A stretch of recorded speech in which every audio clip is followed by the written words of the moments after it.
D'abord, je commence par, au nom de M. Sekou Jamal Pendessa et de tous les membres du bureau de l'ordre central syndical, remercier vivement toutes les personnes qui se sont battues, qui ont soutenu Sekou et ses avocats dans cette traversée du désert que nous acceptons avec beaucoup de conviction.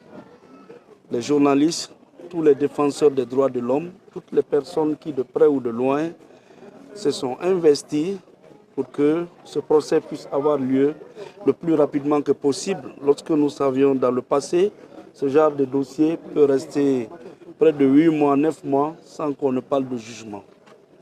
Je sais de quoi je parle.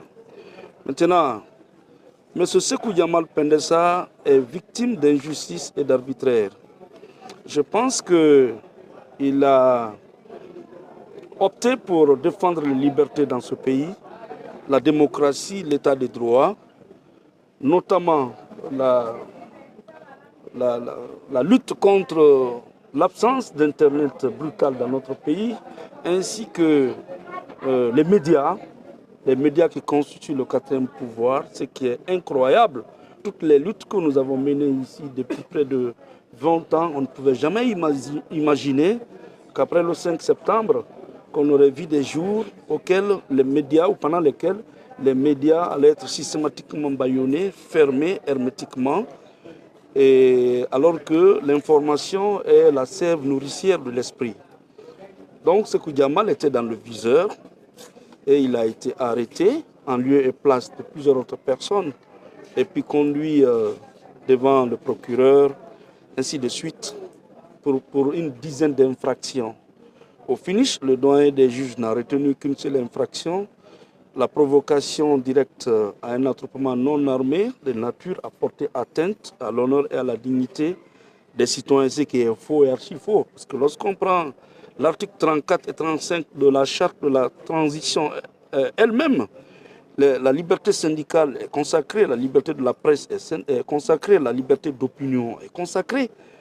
Donc, appeler des concitoyens à un éveil d'esprit, de conscience, pour demander le rétablissement de l'Internet ou des médias est une lutte, à mon avis, qui est noble.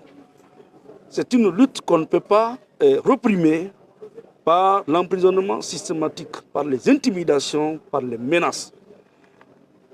M. Sekou Jamal Pendessa n'est pas le seul dans cette lutte. Plusieurs Guinéens se retrouvent dans cette lutte. Quel est le Guinéen aujourd'hui qui n'a pas besoin d'Internet chez lui? Quel est le Guinéen aujourd'hui qui n'a pas besoin de regarder Évasion, qui nous a habitués à de belles informations? Espace, qui nous a habitués à des informations toutes fraîches.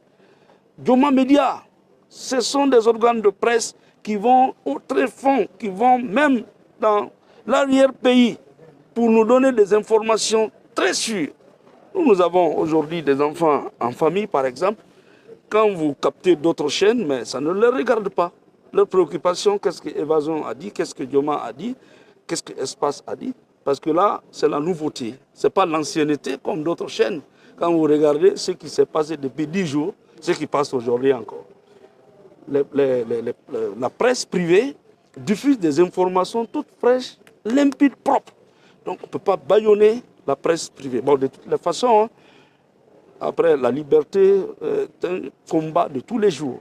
Donc après plusieurs heures de débat, bon, nous avons demandé au président de le libérer, de prendre le courage de le libérer en attendant la décision. Mais contre toute attente, il a mis le dossier en délibéré pour décision être rendue le 23, le vendredi. Notre client va continuer à prendre son mal en patience. Nous-mêmes, nous allons accepter. Le vendredi, nous serons là pour écouter la décision du tribunal. Vous êtes déçu de sa décision? Il ne va rendre la décision? Bon, vous savez, de par le passé, il y a eu des dossiers comme ça où les juges étaient prêts vraiment à aller dans le sens du droit. Mais dès qu'ils ont suspendu, l'affaire a été renvoyée, ils sont revenus cette fois-ci avec la mine serrée, le visage complètement défiguré. Il y a eu beaucoup de cas comme ça, tels que dans les dossiers de Fonike Mangue, dans les dossiers de Grenade, dans les dossiers de Djaniel, beaucoup de choses. Donc nous avons demandé au juge de trancher sur siège. Il ne sera interpellé ni à gauche ni à droite.